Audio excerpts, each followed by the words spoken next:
हरियाणा की टॉप 25 खबरों में आपका स्वागत है। इस बुलेटिन के प्रायोजक हैं लक्ष्य कोचिंग क्लासेज सिरसा तथा मीडिया सहयोगी है भोगिया बेकरी गोरेवाला। नमस्कार, स्वागत है तेज हरियाणा के टॉप 25 खबरों की फटाफट बुलेटिन में। आइए आगे बढ़ते हैं टॉप 25 खबरों की ओर। यदि आपने अभी तेज हरियाणा को सब्सक्राइब नहीं किया तो जरूर करें। बहादुरगढ़ ऑक्सीजन को लेकर हाहाकार, मरीजों को डिस्चार्ज करने पर मजबूर अस्पताल। ऑक्सीजन की कमी को लेकर बहादुरगढ़ में भी हाहाकार मचनी शुरू हो गई है। यहां ऑक्सीजन की कमी के चलते अस्पताल में भर्ती मरीजों की जान पर खतरा मंडरा रहा है। अस्पताल प्रबंधन की माने तो जरूरत के हिसाब से उन्हें ऑक्सीजन उपलब्ध नहीं कराई जा रही है। कई अस्पताल तो ऐसे हैं जो कि ऑक्सीजन की किल्लत के चलते मरीजों को डिस्चार्ज करने को मजबूर हैं। मौतों पर पर्दा और मुख्यमंत्री के बेहूदे व झूठे बयानों से तंग आ चुकी है जनता। अभय चौटाला। इनेलो नेता अभय चौटाला ने कहा कि सभी समाचार पत्रों में छपा है कि हरियाणा की गठबंधन सरकार इस कोरोना महामारी के समय में भी जनता से लगातार झूठ बोल रही है, जबकि सच्चाई कभी हुक्मरानों की झूठ के तले दब नहीं सकती। सरकार ने 24 घंटे में 101 मौत बताई, पर कोविड प्रोटोकॉल से 350 चिताएं जली हैं। पूरे प्रदेश में हाहाकार मचा हुआ है और सरकार के कानों पर जूं तक नहीं रेंग रही। मंत्री विज ने की पैरवी। पंजाब की तर्ज पर सरकारी ड्राइवरों के लिए सचिवालय में बने रेस्ट रूम। हरियाणा राज्य के गठन के दिन 1 नवंबर 1966 को हरियाणा का सचिवालय भी पंजाब से लगा हुआ था। तब से लेकर आज तक 55 सालों में हरियाणा की कई सरकारें आई व गईं। कई मुख्यमंत्री व मंत्री आए, लेकिन सचिवालयों में मंत्रियों और अफसरों की कारों की ड्राइवरों के बैठने की कोई व्यवस्था आज तक नहीं हो सकी, जबकि पंजाब सचिवालय में ड्राइवरों का रेस्ट रूम बना हुआ है, जिसमें बाथरूम व बैठने की पूर्ण व्यवस्था है। लॉकडाउन के बावजूद भी नहीं थम रहा कोरोना का कहर। फरीदाबाद में 5 मरीजों की मौत। देश की राजधानी दिल्ली से सटे फरीदाबाद में कोरोना का कहर थमने का नाम नहीं ले रहा। बढ़ते मामलों में देखते हुए प्रशासन ने यहां के कुछ हिस्सों में लॉकडाउन लगाया है। उसके बावजूद भी नए मामले सामने आ रहे हैं। आज फरीदाबाद में जहां 1605 नए संक्रमित मरीज पाए गए, वहीं 5 मरीजों की मौत भी हुई है। हालांकि 1163 मरीजों के ठीक होने पर उन्हें घर भेज दिया गया है।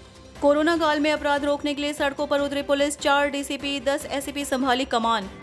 कोरोना महामारी के चलते एक तरफ पुलिस जवान बीमारी से निपटने के लिए लोगों को जागरूक कर रही है और सभी वह प्रयास कर रहे हैं जिससे कि इस बीमारी से काबू पाया जा सके। दूसरी तरफ फरीदाबाद पुलिस अपराधियों पर भी नकेल कस रही है। पुलिस के सामने इस समय 2 चुनौतियां हैं, एक तो कोरोना वायरस और दूसरी तरफ अपराध। फरीदाबाद पुलिस दोनों ही चुनौतियों से बड़े ही योजनाबद्ध तरीके से निपट रही है। बहादुरगढ़ में दुकानदार पर पिस्तौल तानकर कैश लूटा। सीसीटीवी का डीवीआर भी उखाड़ ले गए। बहादुरगढ़ में बदमाशों के हौसले बुलंद हैं। शहर के नजफगढ़ रोड पर कुछ युवकों ने सरेआम लूटपाट को अंजाम दिया।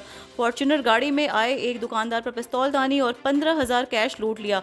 पहचान छुपाने के लिए दुकान से सीसीटीवी कैमरे व डीवीआर भी उखाड़ ले गए। किसानों का पारा 7वें आसमान पर पहुंचा। पेमेंट नहीं मिली तो प्रदेश भर में होगा धरना प्रदर्शन। सोनीपत जिले के उपमंडल गोहाना में किसानों का पारा 7वें आसमान पर उस समय चढ़ गया जब उन्होंने उनकी बिकी फसल की पेमेंट नहीं मिली। गेहूं की पेमेंट नहीं मिलने से नाराज किसानों ने विरोध प्रदर्शन करते हुए मंडी सचिव को मुख्यमंत्री के नाम ज्ञापन सौंपा और कहा कि गेहूं की पेमेंट नहीं मिली तो किसान प्रदेश भर की मंडियों में धरना देने पर मजबूर होंगे। बहादुरगढ़ रोड हादसे में महिला की मौत। बहादुरगढ़ में एक बस की टक्कर में एक महिला की मौत हो गई। हादसा बहादुरगढ़ के ट्रॉमा सेंटर के सामने हुआ। बताया जाता है कि एक बाइक पर सवार होकर मां व उसके बेटे जा रहे थे। उसी दौरान ही बस ने पीछे से बाइक को जोरदार टक्कर मारी। हादसा इतना जबरदस्त था कि मां ने हादसे के तुरंत बाद गंभीर चोटों के चलते मौके पर ही दम तोड़ दिया। सिलेंडर फटने से 7 झुग्गियां जली। अंदर रखा दहेज का सामान भी हुआ राख। हिसार के प्रेम नगर कॉलोनी में कोरोना काल में अचानक आग लगने के कारण 6 से 7 झुग्गियां जलकर राख हो गईं। एक लड़की का विवाह होना था, उसका सोना चांदी कपड़े 3 लाख रुपए व दहेज जलकर तबाह हो गए। घटना की सूचना पाकर पुलिस भी मौके पर पहुंची और पुलिस ने दमकल विभाग व स्थानीय लोगों से मिलकर आग पर काबू पाया। अशोक तंवर बोले, भाजपा राज में हो रही किसान मजदूरों की बेकदरी।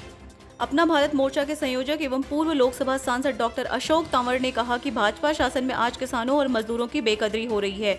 डॉक्टर तंवर बुधवार को नाथूसरी चौपटा की अनाज मंडी में किसानों से मुखातिब हो रहे थे। उन्होंने कहा कि जहां एक और सरकारी दफ्तरों में किसानों की लूट हो रही है, वहीं कोरोना काल में लाखों की संख्या में धरना पर बैठे किसानों की कोई सुध नहीं ली जा रही। इस जिले में शनिवार व रविवार को बंद रहेंगी ज्वेलर्स की दुकानें। अखिल भारतीय स्वर्णकार संघ सिरसा ने कोविड-19 के बढ़ते मामलों को मद्देनजर एक अनूठी पहल की है। शनिवार व रविवार को अपने प्रतिष्ठान बंद रखने का फैसला लिया है। इस संदर्भ में गली शनिदेव मंदिर वाले में स्थित एक प्रतिष्ठान स्वर्णकार समाज की एक बैठक हुई, जिसमें सर्वसम्मति से निर्णय लिया गया। हरियाणा में फिर बदलेगा मौसम का मिजाज, जानिए कब होगी बारिश।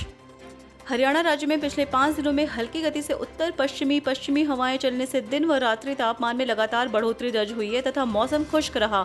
आज विश्वविद्यालय की कृषि मौसम वेधशाला में दिन का अधिकतम तापमान 41.8 डिग्री सेल्सियस दर्ज किया गया, जो इस सीजन का सबसे अधिक रहा। अगले एक सप्ताह तक लगातार 2 पश्चिमी विक्षोभ से प्रभाव से राजस्थान के ऊपर एक साइक्लोनिक सर्कुलेशन बनने की संभावना को देखते हुए राज्य में मौसम में 6 मई तक आमतौर पर परिवर्तनशील रहने के बीच बीच में मध्यम से तेज गति से धूल भरी हवाएं चलने और आंशिक बादल, परंतु 30 अप्रैल रात्रि को 1 मई को कहीं कहीं धूल भरी हवाओं के साथ छिटपुट बूंदाबांदी भी होगी।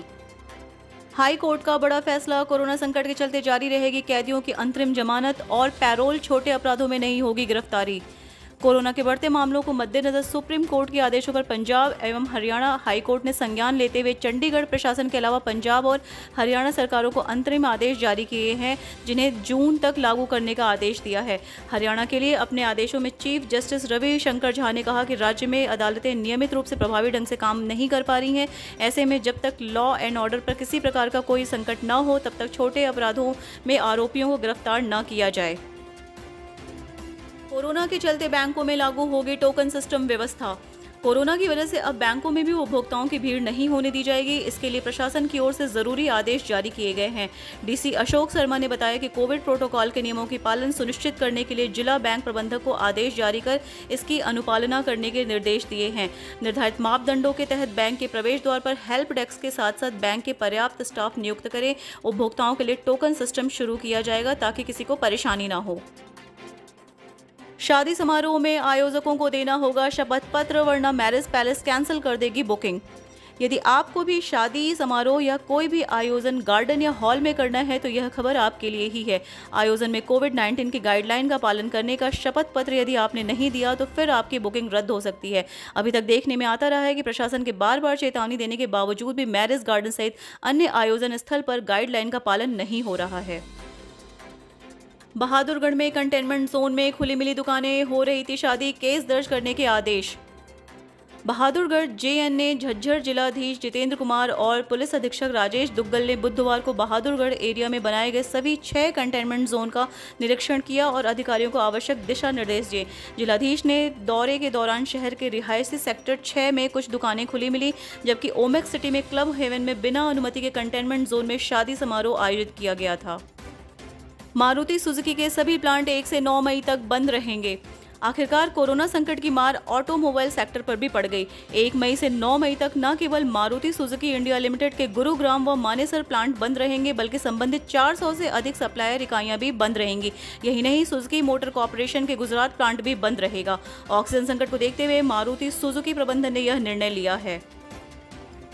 हरियाणा में धारा 144 लागू, मंत्री विज बोले केंद्र ने ऑक्सीजन का कोटा 162 टन से बढ़ाकर 232 टन किया, जरूरत पड़ने पर विदेश से मंगाएंगे।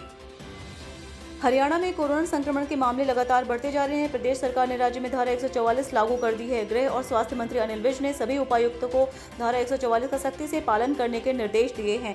इसके अलावा निजी व सरकारी अस्पतालों में ऑक्सीजन बेड, ऑक्सीजन भंडारण की क्षमता तथा वेंटिलेटर सहित अन्य जरूरतों को खाका गुरुवार सुबह 10 बजे तक उपलब्ध कराने के निर्देश भी दिए हैं।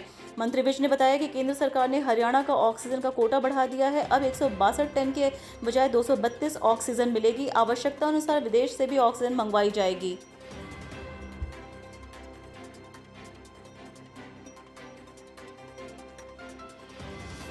ओडिशा से ऑक्सीजन एयरलिफ्ट करेगी हरियाणा सरकार। ऑक्सीजन की कमी से जूझ रहे प्रदेश के लोगों के लिए राहत भरी खबर है। उड़ीसा से हरियाणा सरकार अपने हिस्से की ऑक्सीजन एयरलिफ्ट करेगी। यह जानकारी प्रदेश के गृह व स्वास्थ्य मंत्री अनिल विज ने दी। उन्होंने बताया, हरियाणा सरकार ऑक्सीजन एयरलिफ्ट करेगी। सीएम मनोहर लाल बोले, मेरे बयान को गलत तरीके से दिखाया, हमारे पास सारी व्यवस्थाएं दुरुस्त। मुख्यमंत्री मनोहर लाल ने कहा कि कोरोना महामारी के पुनः बढ़ते संक्रमण को देखते हुए सरकार पूरी संवेदनशीलता के साथ व्यवस्था प्रबंधन करने में जुटी हुई है। भले ही वो ऑक्सीजन का मामला हो, डॉक्टर हो, कोविड अस्पताल, वैक्सीनेशन केंद्र, कंटेनमेंट जोन, कोविड बेड की उपलब्धता हो। फल और सब्जी के दाम बढ़ाए तो होगी कार्रवाई। कोरोना संक्रमण के चलते सब्जी मंडी बंद होने के बाद से कुछ दुकानदारों ने फल सब्जियों के दाम में बढ़ोतरी शुरू कर दी है। आगे से सप्लाई महंगाई आने का हवाला देकर लोगों से ज्यादा दाम वसूला जा रहा है, जिससे लोगों की जेब पर असर पड़ रहा है। लोगों की परेशानी को देखते हुए अब फल सब्जियों की रेट लिस्ट जारी होगी। बूंद बूंद पानी के लिए तरस रहा महाभारत कालीन ये गाँव। कैथल जिले में भी जल संकट की समस्या विकराल हो चुकी है। न सिर्फ शहरी क्षेत्रों में बल्कि ग्रामीण क्षेत्रों में भी जल संकट बढ़ा है। कलायात मंडल के अंतर्गत आने वाले महाभारत कालीन गांव खरक पांडवा के लोग पेयजल समस्या से जूझ रहे हैं। भूमिगत जल लवणीय होने के कारण ग्रामीणों के सामने पेयजल की समस्या विकराल रूप लिए खड़ी है। राजधानी चंडीगढ़ में बढ़ाया नाइट कर्फ्यू का समय। चंडीगढ़ प्रशासन की ओर से पंजाब और चंडीगढ़ के बढ़ते जा रहे मामलों को देखते हुए रात्रि में पाबंदियां लगाने का फैसला ले लिया है। चंडीगढ़ में नाइट कर्फ्यू का वक्त बढ़ा दिया गया है। नाइट कर्फ्यू का वक्त बढ़ाकर शाम को 6 बजे से लेकर सुबह 5 बजे तक कर दिया गया है। शनिवार की सुबह 5 बजे तक नाइट कर्फ्यू रहेगा। चंडीगढ़ प्रशासन की ओर से 29 अप्रैल से यह लागू किया गया है। सिरसा में नामधारी डेरा की भूमि को लेकर फिर विवाद गहराया। श्री जीवन नगर स्थित नामधारी डेरा की 96 कनाल 10 मरले भूमि का विवाद बुधवार को एक बार फिर गहराया, जिसे लेकर दोनों पक्ष आमने सामने हो गए। घटना की सूचना मिलते ही रानिया पुलिस मौके पर पहुंची। दोनों पक्षों में टकराव की स्थिति को मद्देनजर थाना प्रभारी साधु राम ने आसपास के थाना व चौकी में तैनात पुलिस बल को मौके पर बुलाया।